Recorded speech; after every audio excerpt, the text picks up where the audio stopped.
Hello. Okay. There's no original thought. Years and years ago when I taught college, this was one of the first things I'd tell my students on their first day. There's no original thought. No one's had an original thought. What they have had is a perspective about an idea that's always existed.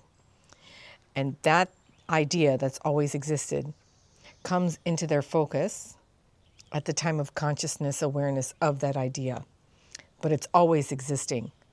So that original thought, the idea of that's an original idea or that's an original thought, is non-existent. All you ever do, all I ever do, all anyone ever does is remember.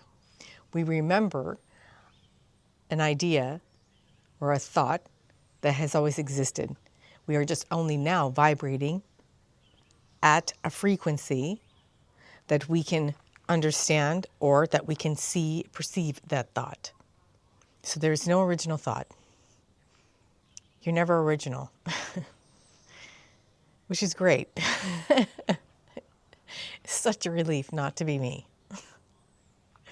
Namaste.